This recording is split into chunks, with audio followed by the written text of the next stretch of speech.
नमस्कार दोस्तों, डेट है आज की 5 मई 2022 और स्वागत है आपका एडिटोरियल डिस्कशन में। आज देखो 3 इश्यूज डिस्कस करेंगे। हिंदू का ये जो आर्टिकल है ना, इसमें 2-3 बातें निकल के आती है, पहले वो बताता हूँ। उसके अलावा बाकी तीनों आर्टिकल्स तो अलग अलग न्यूज़पेपर से हैं, हिंदू से नहीं हैं। इस आर्टिकल में क्या बातें निकल के आती हैं? देखो, आरबीआई ने ना रेपो रेट को इंक्रीज कर दिया मार्केट से लिक्विडिटी को खींचने के लिए, ताकि इन्फ्लेशन को टारगेट किया जा सके, इन्फ्लेशन को कम किया जा सके। रेपो रेट वो रेट होता है जिस पर सेंट्रल बैंक बाकी बैंकों को लोन देता है। अगर ये इंक्रीज की जाती है तो बैंकों को लोन महंगा मिलेगा। जैसे एसबीआई, एचडीएफसी बैंक, उनको लोन महंगा मिलेगा तो वो कस्टमर्स को भी लोन महंगा देंगे।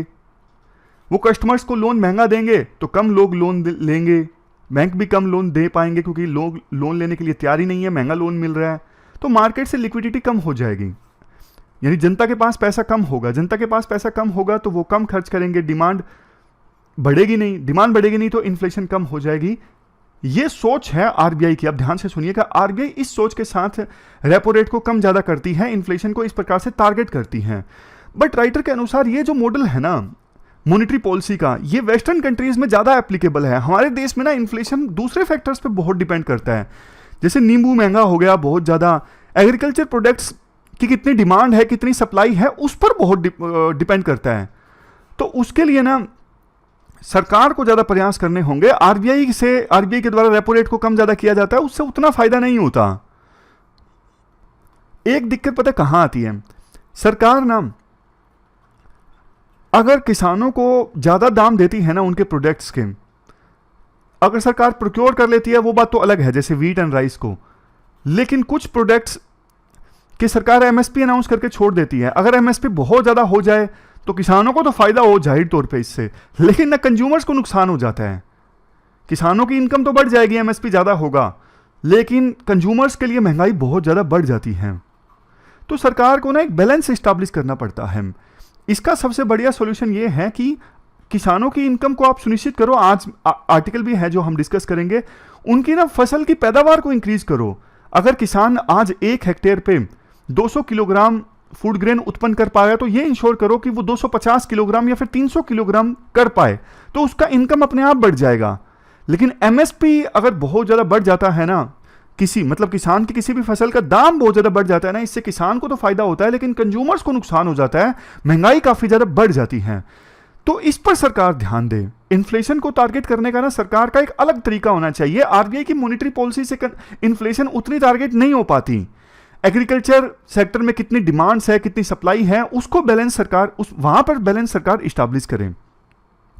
तो यहां पर 2-3 पॉइंट हैं।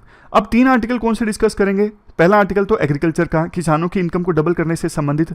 दूसरा आर्टिकल इंडिया जर्मनी रिलेशनशिप। देखो, इंडिया जर्मनी रिलेशनशिप ना इतना इंपॉर्टेंट टॉपिक नहीं है, मतलब मुझे लगता है कि यूपीएससी पूछेगी तो कम से कम इंडिया जर्मनी रिलेशनशिप पूछने की संभावना कम है। लेकिन चूंकि आज दूसरे आर्टिकल्स है नहीं, इंडियन एक्सप्रेस में है ये आर्टिकल इंडिया जर्मनी रिलेशनशिप से संबंधित, तो हम डिस्कस कर लेंगे। तीसरा अच्छा आर्टिकल है इंडिया के इलेक्टोरल प्रोसेस से संबंधित, कैसे इलेक्शंस कंडक्ट होते हैं उससे संबंधित, वो अच्छा आर्टिकल है। चलिए डिस्कशन स्टार्ट करते हैं। फर्स्ट इंपोर्टेंट आर्टिकल फार्मर्स की इनकम को डबल करने के लक्ष्य से संबंधित है। आप जीएस पेपर 2 के इस टॉपिक से आर्टिकल को रिलेट कर सकते हो।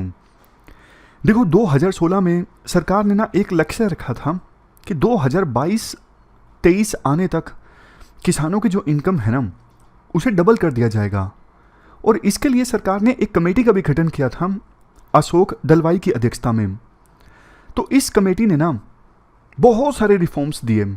पूरी जो एग्रीकल्चर सेक्टर की सप्लाई चेन है ना, फार्मर्स प्रोड्यूस करते हैं, उसकी प्रोसेसिंग होती है, प्रोडक्ट फाइनली कंज्यूमर की प्लेट तक पहुंचते हैं, पूरी एग्रीकल्चर प्रोडक्ट्स की चेन में क्या क्या रिफॉर्म्स आने चाहिए, इससे संबंधित कमेटी ने रिकमेंडेशंस दी थी। उनकी जो रिपोर्ट थी ये 14 वॉल्यूम्स की थी। अब देखो, 2022 तो आ गया है और 23 भी अगले साल आ जाएगा, बहुत कम वक्त समय बचा है। तो क्वेश्चन यही अब पूछा जा रहा है, क्या सरकार अपने इस लक्ष्य को अचीव कर पाई है? इसका आंसर है नो। देखो, उस समय जब सरकार ने ये कमेटी गठित की थी ना, यानी सरकार ने जब अपना लक्ष्य रखा था, तो उस समय सरकार के हिसाब से एक फार्मिंग हाउस होल्ड की जो एवरेज इनकम की थी ना, वो थी 8,059 8059 पर मंथ। और एनुअल इनकम 97,000। कोई भी राज्य हमारे देश में किसानों की इनकम को डबल नहीं कर पाया है। कर्नाटक में किसानों की जो एग्रीकल्चर इनकम है ना वो 50% तक इंक्रीज हुई है, आंध्र प्रदेश में 48% तक, उड़ीसा में 47% तक, तेलंगाना में 47% तक ये आंकड़ा है। उत्तर प्रदेश में 26% तक किसानों की जो इनकम है वो इंक्रीज हुई है, लेकिन डबल कहीं भी नहीं हुई है। इसके बाद आर्टिकल में ना उन पॉइंट्स की बात की जाती है जो सजेशंस दिए गए थे डीएफआई ने, मतलब कि किसानों की इनकम को डबल करने वाली जो कमेटी थी ना, दलवाई कमेटी, इस कमेटी ने ये सजेशंस दिए थे कि आप ये इंप्लीमेंट करो, किसानों की इनकम डबल होगी 22-23 आने तक। सबसे पहला सजेशन, आप क्रॉप प्रोडक्टिविटी में इंप्रूवमेंट लाओ। मतलब 1 हेक्टेयर भूमि अगर आज के समय में 1 यूनिट फूड ग्रेन उत्पन्न कर रही है, प्रोड्यूस कर रही है, तो इसे इंक्रीज करके 2 यूनिट करो या फिर 1.5 यूनिट करो। मतलब उतनी ही लैंड पर ज़्यादा फसल पैदा हो, इसके प्रयास करो। दूसरा, लाइव स्टॉक प्रोडक्टिविटी की इंप्रूवमेंट लेके आओ। लाइव स्टॉक मतलब जो पशु होते हैं उनकी प्रोडक्टिविटी इंप्रूव करो। एक भैंस अगर 10 लीटर दूध देती है तो कोशिश करो कि वो 13 लीटर दें। नेक्स्ट, रिसोर्स यूज एफिशिएंसी और saving in the cost of production. इसका मतलब ये है कम कॉस्ट में ज़्यादा पैदावार सुनिश्चित करो, मतलब इनपुट पे ज़्यादा कॉस्ट ना आए ये सुनिश्चित करो, तो सेविंग अपने आप इंक्रीज हो जाएगी ना जब इनपुट पे ज़्यादा खर्चा नहीं आएगा। इसके बाद increase in the crop intensity. एक साल में अगर आप एक फसल बोते हो तो दो फसल आप उगाते हो तो 3 फसल उगाओ, यानी क्रॉपिंग जो इंटेंसिटी है इसे इंक्रीज करो। नेक्स्ट है diversification towards high value crops. मतलब कि हाई वैल्यू क्रॉप्स जैसे देखो मिलेट्स हैं, ऐसी क्रॉप्स जिनका ज़्यादा दाम किसानों को मिलता हो, जिससे लैंड भी ज़्यादा प्रोडक्टिव होता हो, जिनकी हमारे देश में डिमांड भी है, तो ऐसी क्रॉप्स पर ज़्यादा ध्यान दो। इसके बाद improvement in real prices received by farmers, ये तो एमएसपी मान लीजिए, किसानों को जो उनकी फसलों के दाम मिलते हैं ना उसको इंक्रीज करो। और सबसे लास्ट में shift from farm to non farm occupation. देखो फार्मर अभी एग्रीकल्चर सेक्टर में जो काम करते हैं ना, एग्रीकल्चर सेक्टर में अभी और ज़्यादा रोजगार उत्पन्न का ज़्यादा स्कोप नहीं है, तो इसलिए एंकरेज करो कि आप फार्मर्स को रूरल एरियाज में ही कुछ नॉन फार्म ऑक्यूपेशंस में जॉब दे इसको। जैसे कल परसों न्यूज़पेपर में मैं एक आर्टिकल पढ़ रहा था, पंजाब में एक लड़की है जिन्होंने एक फार्म खोली, मतलब गांव में एक फार्म खोली जिसमें 100 से ज़्यादा लोग काम कर रहे हैं। और कैसी जॉब्स हैं, कैसी जॉब्स वो फर्म देती है, जैसे डिजिटल मार्केटिंग हो गया और ग्राफिक्स डिज़ाइनर हो गया, एडिटिंग, वीडियो एडिटिंग होगी। लेकिन रूरल एरियाज़ में देखो अगर ऐसी फर्म्स खुलती हैं ना, कितना बढ़िया हो। रूरल एरियाज़ में जो यूथ हैं उनको अच्छा काम मिल जाएगा, उनको शहरों की तरफ नहीं जाना पड़ेगा। तो वो एक अच्छा मॉडल था, मैंने सोचा था आपके साथ डिस्कस करूं। एथिक्स की वीडियो जब हम डिस्कस करेंगे, एथिक्स की वीडियो ना काफ़ी दिनों से आई नहीं, क्योंकि अभी सारे लोग प्री की तैयारी में लगे हुए हैं। जब एक बार प्री खत्म हो जाएगा उसके बाद उसे हम फिर से रिज्यूम करेंगे, समझ गए। तो ये सारे पॉइंट्स रेकमेंड किए थे दलवाई कमेटी ने। बट देखो इनमें से बहुत सारे स्टेप्स तो अब यूं तो नहीं कहेंगे पूरी तरह से इंप्लीमेंट हो चुके हैं, क्योंकि मेजर करना भी तो मुश्किल है ना। ये तो सिर्फ रिकमेंडेशन थी, जैसे diversification towards high value crops. अब कितने लोगों ने वीट को छोड़ के दूसरी क्रॉप्स की तरफ रुझान किया है, ये सब डेटा है ना धीरे धीरे उपलब्ध होता है over the period of time, 2-3 सालों में उपलब्ध नहीं होता है। बट पॉइंट ये है कि एनएसएसओ के डेटा के अनुसार अभी देखो फार्मर्स की जो एवरेज इनकम है ना एक फार्मिंग हाउस होल्ड की, वो है 10,281। अगर इन्फ्लेशन को भी एडजस्ट कर दें तो 20% आप और मान लो। पहले कितनी थी, पहले 8,000 समथिंग थी, यहाँ पे देखिए 8,059, और अब कितनी है, अब एवरेज है 10,000 समथिंग। एग्जैक्टली बात करें तो 10,281, और इन्फ्लेशन को एडजस्ट कर लोगे तो 20% और मान लीजिए। वैसे सरकार ने स्टेप्स क्या लिए हैं फार्मर्स की इनकम को डबल करने के लिए? सबसे पहले प्रधानमंत्री किसान सम्मान निधि स्कीम, इसमें एक साल में 6,000 रुपये दिए जाते हैं, 4 महीने में एक इंस्टॉलमेंट जाती है, टोटल 3 इंस्टॉलमेंट्स जाती हैं 2-2 हज़ार की।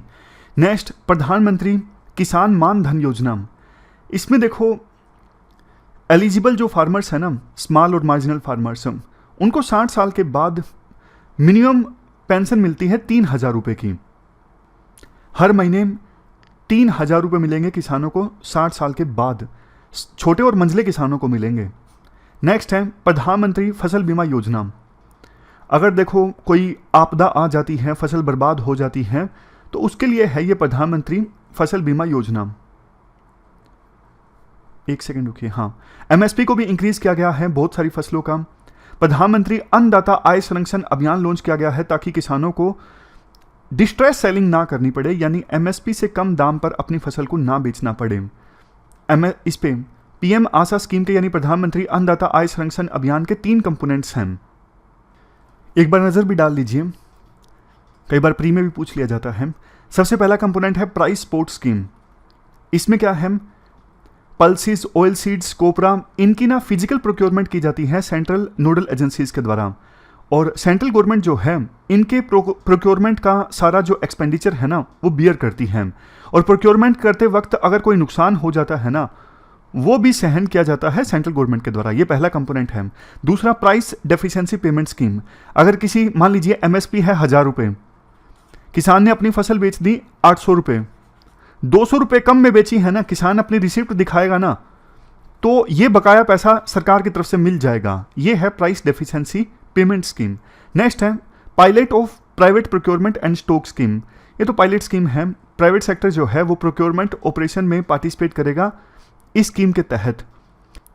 देखो स्कीम्स तो अच्छी हैं, बट दिक्कत पता क्या होती है, आपको याद होगा हमने एक आर्टिकल डिस्कस किया था अंत्योदय योजना वाला, जिसमें लोकल लेवल पे जो ग्राम पंचायत हैं उनको वहां पर जो स्कीम्स चलाई जाती हैं उनको कन्वर्ज करने की बात कही गई थी। उस आर्टिकल में राइटर ने क्या कहा था, सरकार ने स्कीम्स तो बड़ी धूमधाम से लॉन्च करती है, बड़े स्केल पे प्रमोशन भी काफी होता है, लेकिन धीरे धीरे ना सरकार का इंटरेस्ट खत्म हो जाता है और सर वो इंप्लीमेंटेशन जो है ना वो ठीक से नहीं हो पाता। आगे फिर सरकार चेंज हो जाती है, अगली सरकार का तो वैसे इंटरेस्ट खत्म हो जाता है। जैसे मनरेगा स्कीम, इसके मेरिट्स एंड डीमेरिट्स पे ना जाएं, लेकिन बेसिक बात डिस्कस करें, चूंकि ये यूपीए ने लॉन्च की थी तो एनडीए का उतना इंटरेस्ट नहीं है इस स्कीम में। उसी प्रकार से एनडीए ने जो स्कीम्स लॉन्च की है, कल को सरकार चेंज हो गई तो उनका इंटरेस्ट नहीं रहेगा। इसके बाद क्या क्या रुकावटें हैं किसानों की इनकम को डबल करने में। सबसे पहला प्रॉफिटेबिलिटी, देखो एग्रीकल्चर सेक्टर में कम हो रही है, वैसे भी मतलब चीज़ें ना बहुत महंगी हो रही हैं, जैसे फर्टिलाइजर्स हैं, इसके अलावा फ्यूल है, और दूसरा देखो जिनके पास अपना खेत नहीं है वो लैंड लीज पर लेके खेती करते हैं तो उनके लिए महंगा पड़ता है, लेबर भी महंगी हुई है, फसल काटने में भी दिक्कत आती है, काटने के बाद प्रोसेसिंग में भी इश्यूज हैं। तो मतलब ओवरऑल देखो खेती करना आज के समय में सस्ता नहीं है, महंगा हो गया है। उसके बाद देखो अनाज मंडी में जब किसान अपनी फसल बेचने जाता है तो बिचौलिए की एक पूरी चैन होती है और सभी बिचौलिए अपना अपना कमीशन लेते हैं। तो एक तरफ फार्मर्स को अपनी फसल के उचित दाम नहीं मिलते, कंज्यूमर्स को फसलें महंगी मिलती है, मतलब प्रोडक्ट्स महंगे मिलते हैं, तो बीच में जो मिडिल मैन है ना काफ़ी कमीशन ले लेते हैं। इसके बाद नेक्स्ट है पॉलिसीज में भी दिखते हैं, एग्रीकल्चर वैसे स्टेट सब्जेक्ट है, सेंटर जब कुछ अच्छा करने की कोशिश करता है तो स्टेट से उतना सपोर्ट नहीं मिलता। स्टेट कहता है कि भैया ये तो हमारा डोमेन है, आप इसमें क्यों इंटरफेयर कर रहे हो। जैसे बहुत सारे स्टेट्स ने प्रधानमंत्री फसल बीमा योजना से अपने हाथ खींच लिए इम्प्लीमेंटेशन के कारण। नेक्स्ट है एक्सट्रीम इवेंट्स का काफ़ी नेगेटिव इम्पैक्ट पड़ता है, जैसे सूखा आया 2015 में, डिमोनेटाइजेशन हुआ, इनकी वजह से खेती पे काफ़ी नेगेटिव इम्पैक्ट पड़ा। और सरकार ने देखो टारगेट भी काफ़ी अनरियलिस्टिक सेट कर देती है सरकार। फॉर एग्जांपल 2015-16 से लेकर 2022-23 के बीच में सरकार ने ना टारगेट रख दिया कि एग्रीकल्चर सेक्टर में जो ग्रोथ है वो होगी 10.4% की रेट से। इतना ज़्यादा इम्पॉसिबल सा ये टारगेट है, क्योंकि पिछले कुछ सालों में एग्रीकल्चर सेक्टर में जो ग्रोथ रेट है ना वो 3.5% की है, एकदम से 10% कैसे आ जाएगी आप बताइए। अब लास्ट में बात आती है क्या किया जा सकता है। देखो जो प्रॉब्लम्स है ना, मतलब जो दलवाई कमेटी ने सजेस्ट किया था, रिकमेंडेशंस गलत नहीं है, इंप्लीमेंटेशन गलत है। सबसे पहली चीज़, सरकार किसानों को एंकरेज करे कि वो वीट और राइस के अलावा दूसरी हाई वैल्यू क्रॉप्स है ना वो उगाएं, जैसे मिलेट्स हैं, इससे न्यूट्रिशन भी मिलता है, फ़ायदा काफ़ी है। दूसरा, फूड प्रोसेसिंग इंडस्ट्रीज़ को हमें प्रमोट करने की आवश्यकता है हर एक स्टेट में, हर एक एरिया में। तीसरा, देखो हमारे देश में 86% जो फार्मर्स हैं ना अभी भी छोटे और मंझले हैं, तो कुछ अल्टरनेटिव भी सरकार प्रमोट करे, जैसे मक्खी पालन है, एग्रो फॉरेस्ट्री है, खेत में आप पेड़ भी उगा दो। चौथा, यूथ को एंकरेज किया जाए एग्रीकल्चर सेक्टर में। देखो जब यूथ आते हैं ना किसी भी सेक्टर में, तो वो इनोवेशन लेके आते हैं, वो एक एनर्जी लेके आते हैं। यूथ की एनर्जी से एग्रीकल्चर सेक्टर को काफी फायदा हो सकता है, लेकिन आज के समय में ना यूथ एग्रीकल्चर सेक्टर में काम नहीं करना चाहते क्योंकि उनको इतना फायदा नहीं दिखता है, मेहनत ज्यादा है। नेक्स्ट है, जो ये दलवाई कमेटी थी ना, इन्होंने मेजर्स सजेस्ट किए थे, इनको अच्छे से इंप्लीमेंट करना जरूरी है, ये भी एक पॉइंट है। छठा पॉइंट, कोऑपरेटिव फार्मिंग को प्रमोट करो। देखो अभी किसान छोटे हैं ना, उनके खेत का साइज भी छोटा होता है, लेकिन अगर कोऑपरेटिव फार्मिंग होगी, कई सारे छोटे छोटे किसान आपस में मिल जाएं, तो खेत का साइज बड़ा हो जाएगा, इससे उनकी बार्गेनिंग पावर इंक्रीज हो जाएगी।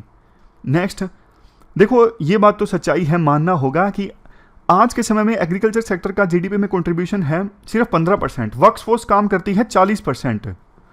तो एग्रीकल्चर सेक्टर में वो लोग जिनकी कमाई नहीं हो पा रही है ना, तो उनको सरकार को ना पुश करना चाहिए फिर दूसरे सेक्टर्स में काम करने के लिए। कहाँ पे? मैन्युफैक्चरिंग सेक्टर में या फिर सर्विस सेक्टर में, मतलब दूसरे सेक्टर्स में जॉब्स प्रोवाइड करनी होगी उन लोगों को जिनके पास एग्रीकल्चर सेक्टर में जॉब नहीं है। अब देखो एक खेत है जहां पे घर के अगर 3 सदस्य काम करते हैं तो उतनी ही पैदावार होती है, 5 करते हैं तो भी उतनी ही होती है। ये मार्जिनल प्रोडक्टिविटी मतलब 0 है। 3 से 5 सदस्य काम कर रहे हैं, बढ़ गए हैं 2 सदस्य है, लेकिन फिर भी पैदावार नहीं बढ़ रही है, तो इसको डिस्गाइज्ड अनएम्प्लॉयमेंट भी कहते हैं, यानी मार्जिनल प्रोडक्टिविटी 0 है। तो वो 2 लोग जो एक्स्ट्रा काम कर रहे हैं, क्यों ना उनको फिर दूसरे सेक्टर्स में जॉब दी जाए।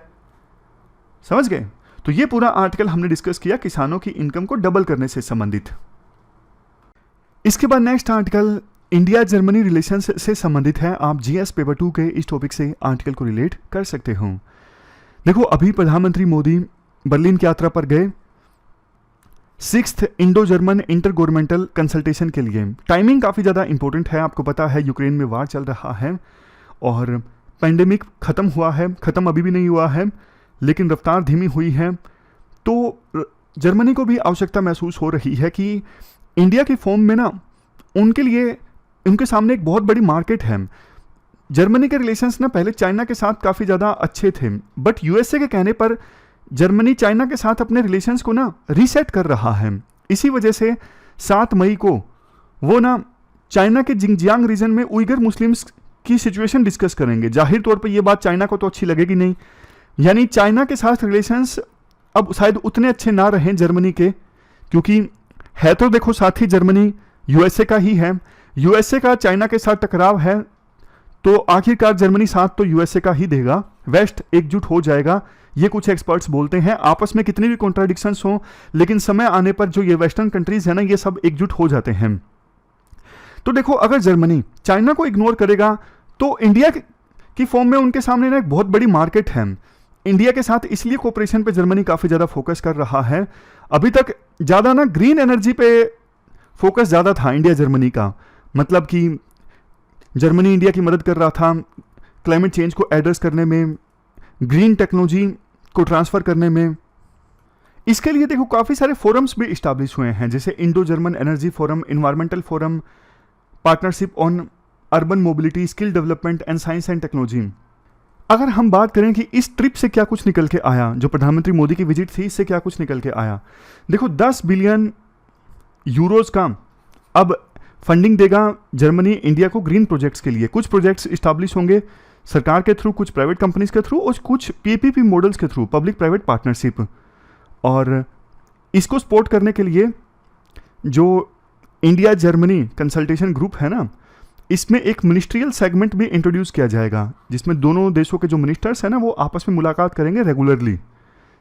नेक्स्ट पॉइंट जापान जैसा है, जैसे इंडिया और जापान ने तय कर रखा है ना, दोनों मिलकर थर्ड कंट्रीज में भी हम इंफ्रास्ट्रक्चर प्रोजेक्ट्स को इंप्लीमेंट करेंगे। तो उसी प्रकार से जर्मनी के साथ भी ट्रायंगुलर डेवलपमेंट कोऑपरेशन, यानी इंडिया जर्मनी दोनों मिलकर किसी तीसरे देश में प्रोजेक्ट इंप्लीमेंट करेंगे। वो देश अफ्रीका का हो सकता है, एशिया का हो सकता है। नेक्स्ट है इंडो जर्मन एजुकेशन पार्टनरशिप। इससे संबंधित जो रेजोल्यूशन है ना, वो जर्मनी की पार्लियामेंट ने 2016 में पास किया था। और इससे हुआ क्या है, 2015 में सिर्फ 4000 स्टूडेंट्स जर्मनी में पढ़ रहे थे। आज के समय में देखो 29,000 जो स्टूडेंट्स हैं ना इंडिया के, वो जर्मनी में पढ़ रहे हैं। Indo German science and technology centre ने भी अच्छा खासा कंट्रीब्यूशन दिया है। और एनर्जी पार्टनरशिप के तहत ग्रीन हाइड्रोजन टास्क फोर्स एक रोड मैप तैयार करेगी, ग्रीन हाइड्रोजन रोड मैप। इसका फायदा यह होगा, ग्रीन हाइड्रोजन के क्षेत्र में जो R&D हुई है ना, मतलब जो कुछ साइंटिस्ट ने सीखा है, अब उसको कॉमर्शलाइजेशन की तरफ ले जाया जाएगा। अब देखो, रिसर्च कर ली एक बात है, उस रिसर्च को इंप्लीमेंट करना, मार्केट में लेके आना ग्रीन हाइड्रोजन के प्रोडक्ट्स, वो दूसरी बात है। लास्ट में तो यही बोला जाता है, देखो इस अनस्टेबल पीरियड में ना जर्मनी और इंडिया के जो इंटरेस्ट है ना वो मिलते हैं। इंडो पैसिफिक रीजन में भी कोऑपरेशन का काफ़ी स्कोप है, तो इंडिया और जर्मनी मिल के बहुत कुछ अचीव कर सकते हैं। दोनों को एक दूसरे से काफ़ी मदद मिल सकती है, तो कोऑपरेशन अब इंक्रीज हुआ है। तो प्रधानमंत्री मोदी की जो ये विजिट है, ये डिफाइनिंग मूवमेंट है इंडिया जर्मनी पार्टनरशिप में। तो ये आर्टिकल हमने डिस्कस किया इंडिया जर्मनी रिलेशनशिप से संबंधित। चलते हैं आगे। इसके बाद अगला आर्टिकल देखो, इंडिया के इलेक्टोरल सिस्टम से संबंधित है। देखो ये आर्टिकल काफ़ी अच्छा है, इसे आप ध्यान से सुनिएगा। GS पेपर 2 से आप इस आर्टिकल को रिलेट कर सकते हो। देखो हमारे देश में ना first past the post system है। अगर आपने हमारे देश में इलेक्शंस को कंसिडर किया हो, तो कोई भी कॉन्स्टिट्यूएंसी में इलेक्शन को जीतने के लिए 50% वोट लेने जरूरी नहीं है, सिर्फ कैंडिडेट को सबसे ज़्यादा वोट लेने जरूरी है। समझ रहे हो? जैसे ABCDE 5 लोग इलेक्शन लड़ रहे हैं, अगर एक के 21 हैं, बाकियों के 20 हैं, तो भी वो 21 वाला इलेक्शन जीत जाएगा। उसे आधे से एक वोट ज़्यादा लेने की कोई आवश्यकता नहीं है। यही होता है first past the post system में। यूके में भी यही सिस्टम है। तो ऐसा करके ना कई बार ऐसा हो जाता है, जैसे बीजेपी की सरकार आई 2014 में, 2019 में भी, तो 2019 में ना बीजेपी को सिर्फ टोटल 37.36 वोट हासिल हुए पूरे देश में, लेकिन सरकार बन गई। उसी प्रकार से 2014 में भी ऐसा ही हुआ। और बात सिर्फ बीजेपी की नहीं है, हमारे देश में ना आज़ादी के बाद जितनी भी सरकारें आईं, 2-3 सरकारों को आप छोड़ दीजिए, जैसे राजीव गांधी प्रधानमंत्री बने थे 84 के बाद, क्योंकि उस समय सहानुभूति लहर काफ़ी ज़बरदस्त थी, इंदिरा गांधी का असैसिनेशन हुआ था, तो उस समय कांग्रेस को 49.1% वोट हासिल हुए थे। और एक बार नेहरू जब इलेक्शन लड़े थे तो भी अच्छे खासे वोट कांग्रेस को हासिल हुए थे। लेकिन 50% वोट तो कभी भी हमारे देश में किसी भी पॉलिटिकल पार्टी को हासिल नहीं हुए। तो इसका नतीजा, मतलब इसमें गलत क्या है? गलत पता क्या है? ये राइटर की राय है, लेकिन जो राइटर बोल रहे हैं वो आप समझने की कोशिश कीजिएगा। जैसे देखो अभी ना बीजेपी को ज़्यादातर सीट्स हासिल हुई थी हिंदी भाषी राज्यों में, साउथ इंडिया में बीजेपी को सीट्स नहीं मिली थी। तो बहुत बार कुछ एक्सपर्ट्स ये बोल देते हैं कि अगर अभी सेंट्रल गवर्नमेंट में साउथ इंडिया के बहुत सारे मिनिस्टर होते ना, तो बहुत सारी स्टेटमेंट नहीं दी जाती सेंट्रल गवर्नमेंट के द्वारा। जैसे हिंदी को प्रमोट करने वाली बात है, जिसमें साउथ इंडिया के जो कंसर्न्स है ना वो एड्रेस नहीं होते, क्योंकि साउथ इंडिया की जो प्रॉपर रिप्रेजेंटेशन है ना वो है नहीं सेंट्रल गवर्नमेंट में। हालांकि राज्यसभा से लेकर आके कुछ जो सेंट्रल गवर्नमेंट में मिनिस्टर्स हैं वो बनाए गए हैं, बट उतने नहीं हैं। तो जो गवर्नमेंट है ना फिलहाल वो पूरे देश की एस्पायरेशंस को, इमोशंस को कई बार रिप्रेजेंट नहीं कर पाती। और बात सिर्फ इस गवर्नमेंट की नहीं है, मतलब आज़ादी के बाद जैसा हमने डिस्कस किया, जितने भी सरकारें आईं, किसी भी सरकार को 50% तो वोट हासिल हुए ही नहीं। मतलब सभी सरकारों के साथ यही दिक्कत है। बात हम किसी पॉलिटिकल पार्टी की नहीं कर रहे हैं, बात इंडिया के इलेक्टोरल सिस्टम की कर रहे हैं। जबकि देखो देश बहुत ज़्यादा डाइवर्स है। सरकार ऐसी बननी चाहिए जो देश की पूरी डाइवर्सिटी का ख्याल रखे। डाइवर्सिटी जितनी भी है हमारे देश में, इतने सारे सेक्शंस, इतने सारे कास्ट, इतने सारे धर्म हैं, सबके जो इमोशंस हैं, सबकी एस्पायरेशंस हैं, सबके इंटरेस्ट हैं, उनका ख्याल रखे। ऐसी सरकार में भागीदारी होनी चाहिए। तो क्या करें? देखो राइटर ना कुछ एक्सप्लेन करते हैं, मतलब राइटर तो एक्सप्लेन नहीं करते, लेकिन मैं आपको एक्सप्लेन करता हूं। आप सिस्टम लीजिए जर्मनी का और फ्रांस का। जर्मनी में कैसे इलेक्शन होते हैं? जर्मनी में देखो, एग्जाम्पल की सहायता से देखिए। जर्मनी में देखो हर एक वोटर ना 2 वोट देता है। जैसे हमारे लोकसभा के इलेक्शंस होते हैं, हम ना 1 वोट देते हैं। सिर्फ हम कंस्टिट्यूएंसी के हिसाब से जो हमारी कंस्टिट्यूएंसी में खड़ा होता है ना, हम उसे वोट देते हैं। मतलब जो भी आपकी कंस्टिट्यूएंसी है, जैसे मथुरा है या फिर औरंगाबाद है, ये कैंडिडेट्स हैं A B C D, आप A को वोट दोगे या फिर B को, बस आपका इतना सा काम है। लेकिन जर्मनी में ना हर एक वोटर 2 वोट करता है। अब आपके मन में आया होगा 2 किसको करता है वो? 1 वोट तो देखो अपनी कंस्टिट्यूएंसी में किसे जिताना है उसे करता है, दूसरा वोट वो पॉलिटिकल पार्टी को भी करता है। अब आपको लगा होगा ये क्या मतलब है, पॉलिटिकल पार्टी को अलग से वोट दे रहा है और कैंडिडेट को अलग से वोट दे रहा है, ये क्या मतलब है? मतलब समझाता हूं। देखो जर्मनी में ना 299 सीट्स तो डायरेक्टली चुनी जाती हैं। जो मैंने बात की, पहला वोट जो वोटर करता है ना, जैसे हम करते हैं वैसे ही जर्मनी में डायरेक्टली किस कैंडिडेट को वोट देना है कंस्टिट्यूएंसी में, उसी प्रकार से पहला वोट वो कर देते हैं। लेकिन दूसरा वोट वो करते हैं, जैसे किसी ने बीजेपी को कर दिया, किसी ने कांग्रेस को कर दिया, किसी ने आम आदमी पार्टी को कर दिया, किसी ने जेडीयू को कर दिया। लास्ट में ना परसेंटेज काउंट कर ली जाती है कि बीजेपी को टोटल वोट हासिल हुए मान लीजिए 25%, कांग्रेस को भी 25%, आम आदमी पार्टी को इतने, समझ गए? ऐसे परसेंटेज काउंट कर ली जाती है। और 299 सीट्स ऐसे भी भर ली जाती है, जैसे 300 मान लीजिए एग्जांपल, एग्जैक्टली वहां पे 299 है लेकिन कैलकुलेशन के लिए 300 मान लीजिए। तो मान लीजिए बीजेपी को टोटल वोट हासिल हुए 25%, तो 300 का 25% कितना होगा? 75। तो बीजेपी ना 75 कैंडिडेट्स अपने उतार सकती है पार्लियामेंट में। 299 जो जनता ने पहला वोट दिया वो तो चुने गए, उनको अलग रखिए, जो जीत गए वो जीत गए। लेकिन दूसरा वोट जो वोटर्स ने दिया था ना पॉलिटिकल पार्टीज को, उसमें लास्ट में ना टोटल परसेंटेज काउंट कर ली जाती है, किस पॉलिटिकल पार्टी को कितनी परसेंटेज मिली है। जितनी परसेंटेज मिली है ना, वो पॉलिटिकल पार्टी उतने ही कैंडिडेट अपने अलग से, जो जीत गए वो जीत गए पहले वोट से, लेकिन अलग से उतने ही परसेंटेज के हिसाब से जो सीट्स है ना, वो पॉलिटिकल पार्टी अपनी संसद में भेज सकती है। वहां पे कुछ और नाम है बी से, वो अपने संसद में भेज सकती है। ऐसा सिस्टम है वहां पे। इसका फायदा पता क्या होता है? इसका फायदा ये होता है अलग अलग पॉलिटिकल पार्टीज की रिप्रेजेंटेशन ना सुनिश्चित हो जाती है। जैसे ओवैसी की पार्टी है, उसको भी कोई ना कुछ वोट तो मिल जाएंगे, 5%, तो वो भी 5%, 300 का 5% कितना हुआ? 15 कैंडिडेट्स अपना भेज सकता है पार्लियामेंट में। यानी एक कंडीशन रखी हुई है कि किसी भी पॉलिटिकल पार्टी को कम से कम 5% वोट हासिल होंगे ना, सिर्फ उनको ही सीट्स देंगे, 5% से कम वालों को नहीं देंगे, ये कंडीशन है वहां पे।